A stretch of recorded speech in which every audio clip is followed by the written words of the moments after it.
The joyous Mr. Bean was pure misery for Rowan Atkinson. The man who made millions laugh secretly felt like a fraud. Why would such a beloved character bring such personal cost to its creator? Atkinson found the role emotionally draining, calling Mr. Bean exhausting.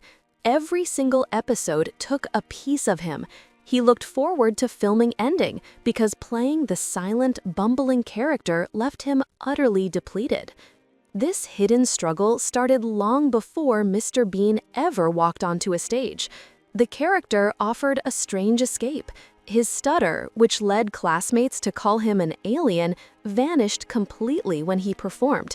But the freedom of performance came with a heavy price.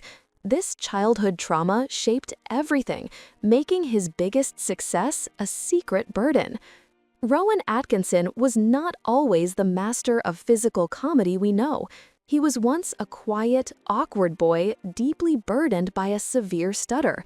Every word was a struggle, a hurdle in his young life. This made school incredibly hard. When he tried to speak, his words would catch, leaving him trapped inside his own head. Other kids, not understanding his challenges, saw his struggles as strange. They did not see a boy trying his best. Instead, they pointed and whispered, giving him a cruel nickname that stuck like glue: alien. Being called an alien pushed him further into himself. He felt completely alone, unable to connect with others the way he wanted. This early trauma forced Rowan to build a rich, vibrant world inside his mind. He spent hours observing people, watching their actions, their expressions, and their unspoken ways of communicating. He learned to see the humor in everyday life without needing to say a single word. This silent observation became his secret superpower. It was in this isolated, internal world that his unique perspective on comedy truly began to form, long before he ever made anyone laugh on purpose. This difficult childhood gave him the tools to understand human behavior in a way most people never do. Then, a remarkable thing happened. When Rowan stepped onto a stage, playing a part, his stutter simply vanished. It was like a switch had been flipped. He found that when he became someone else, the stammering disappeared completely. This was a huge discovery for him. He did not need to speak perfectly as himself. He could let his characters do the talking. This unexpected power gave him a temporary freedom he had never known before. When performing, he found relief from the words that normally trapped him. This stage became his true escape. He even learned to manage his speech by focusing on clear, careful pronunciation when playing a role. He would intentionally slow down and over-articulate his words. This helped him avoid stumbling. This magical change in his voice led him to develop characters that relied less on words and more on actions. He realized he could use his body and face to tell stories. This was how his unique, non-verbal comedy style started to grow. It was a lifeline. For a boy who struggled to speak, the stage was a place where he could finally be heard, even without saying much. This vital freedom allowed him to create the very foundations of the iconic roles we know today. Rowan Atkinson developed Mr. Bean while studying for his master's degree at Oxford University. This peculiar, silent character made his first television appearance in 1990, but Atkinson had been shaping Bean for over a decade before that. He performed early sketches at the Edinburgh Fringe in the 1980s. The need for Mr. Bean to communicate without speech was a core part of his design. Atkinson himself struggled with a stutter, which made him shy in his youth. He found he could express himself fully through physical comedy and mime. This led to a deliberate choice. Bean would rely on impeccable timing, facial expressions, and body language to create laughter. He rarely speaks, and when he does, it is often just a few mumbled words. This artistic decision made his humor primal and universal. The physical comedy was meticulously crafted. Atkinson would spend hours practicing facial expressions and gestures in front of a mirror. He honed the character's clumsiness, awkwardness, and knack for getting into absurd situations. This included iconic moments like getting dressed in his car or his memorable encounter with a turkey on Christmas Day. The beauty of Mr. Bean was its simplicity. This silent approach let his humor cross all language barriers. People in Tokyo, Mumbai, and Sao Paulo all laughed at the same jokes. This made Mr. Bean an unexpected worldwide icon. Rowan Atkinson developed the character of Mr. Bean during his time at Oxford University, refining him for over a decade before his television debut in 1990. The necessity for Mr. Bean to communicate without speech was a foundational part of his creation.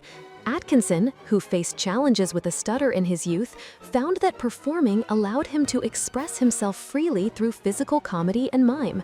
Therefore, Mr. Bean was deliberately crafted to rely on exaggerated facial expressions, precise timing, and distinctive body language to deliver humor. He almost never speaks, using only grunts or mumbled words for communication. This made his humor primal and understandable across different cultures. The physical comedy was a result of tireless effort. Atkinson spent countless hours perfecting Mr. Bean's facial expressions and gestures in front of a mirror. He carefully shaped the character's clumsy nature, awkwardness, and talent for getting into ridiculous situations. Classic examples include his struggle to dress inside his car or his unforgettable run-in with a turkey during Christmas. The charm of Mr. Bean lay in its straightforwardness. This silent comedy style allowed his humor to overcome language barriers, making audiences in places like Tokyo, Mumbai, and Sao Paulo laugh at the same antics. This universal appeal quickly turned Mr. Bean into an unexpected global sensation. But for Rowan Atkinson, the laughter came at a crushing cost. Every single Mr. Bean episode deeply drained him emotionally. He often called the character exhausting. He even looked forward to filming ending. What the world saw as simple comedy was actually a painful act for the man behind it. Atkinson admitted he felt like a fraud. He once confessed that playing Mr. Bean felt like he was giving away little pieces of his own soul. He said this with a shaky laugh, but his eyes showed the heavy truth behind those words. He felt the huge weight of millions of people waiting to laugh. The character became so powerful that it started to take over his real life. It left him struggling for his own identity and peace. Since Mr. Bean rarely spoke, Rowan had to show everything with his body and face. This physical acting, plus the long hours and constant touring, took a massive emotional toll. His body even began to feel the exhaustion his spirit carried. The years of this work left their mark. He was not just acting, it was like he was carving the world's happiness out of his own deep scars. And those scars, he said, were starting to bleed. Rowan Atkinson often wondered if he had built a great legacy or just a lonely prison. There were days when he privately admitted he wasn't sure if his own soul belonged to Rowan or if it now belonged to Mr. Bean. The smiles Mr. Bean brought to millions came at a high cost to Rowan Atkinson. He called the character emotionally draining. He even admitted feeling like a fraud while performing, often just looking forward to filming ending. This personal struggle made him want to step away from the silent clown. He yearned for different creative challenges and authenticity in his work. Therefore, Atkinson sought out roles that allowed him to use his voice and show a much broader acting range. He plunged into projects like the much-loved British sitcom Blackadder, where he played the cunning, sarcastic Edmund Blackadder through several historical periods. This role was a masterclass in clever wordplay, a stark contrast to Bean's silence. He also starred as the bumbling secret agent in the Johnny English film series, bringing a different kind of physical comedy to an action-packed parody. Atkinson even lent his distinctive voice to the memorable Hornbill Zazu in Disney's animated classic The Lion King. Later, he took on the far more serious role of Chief Inspector Maigret in the detective series Maigret, showcasing his dramatic capabilities in a thoughtful and intense performance. But the world still adored Mr. Bean. Atkinson had to balance the massive global popularity of his most famous creation with his deep personal desire to be seen as a versatile actor. It was a constant push and pull.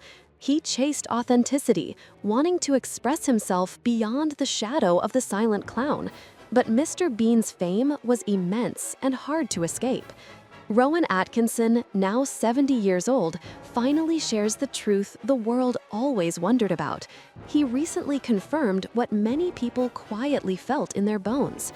Beneath Mr. Bean's funny face and wide eyes, a man carried a lifetime of pain. For most of his career, Rowan kept his true feelings hidden, like a mime behind a mask.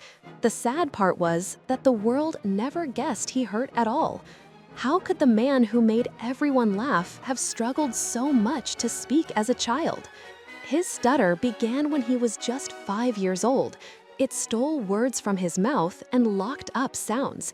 Other children easily chattered, but Rowan had to fight for every breath. Kids can be cruel when someone is different. They laughed at the boy who paused too long and twisted his mouth. They called him strange, odd, and even alien. School became a battleground for Rowan every day. His stutter trapped him mid-sentence, turning simple answers into quiet pain. Every time he spoke in class, it felt like walking through a minefield. Imagine not being able to say your own name without others laughing. His school became like a prison. Rowan now reveals that Mr. Bean was not just comedy, it was his trauma. The character was made from the broken pieces of his difficult childhood. The mask that once saved him became a trap. He was not just performing jokes, he was performing therapy. The world paid him millions to never get better. Every round of applause was praise for his pain. Every laugh came at the cost of the broken child he tried to escape his whole life. Filming Mr. Bean episodes drained him completely. He found the character exhausting and looked forward to when filming would end. He felt like nothing he did was ever good enough. Rowan admitted he felt like a fraud, knowing the world loved a character built from his deepest wounds. But at 70, he is finally making peace with this difficult situation. He cannot end Mr. Bean completely, as the character now lives on its own. However, he can stop performing it. He is choosing to be authentic over getting applause. He is finally choosing himself after a lifetime of choosing the character everyone else wanted. The quiet boy who stuttered so badly people called him an alien grew up to become a global icon, yet he felt like a fraud. His stutter vanished when he performed, but only when he was playing a character. Every Mr. Bean episode left him emotionally drained. Therefore, there is a profound irony in the silent comedian finally finding his own voice at 70 to share his deeply personal story. His journey teaches us about hidden struggles behind even the most loved public figures. It reveals a powerful message of authenticity and amazing resilience, turning childhood pain into global laughter.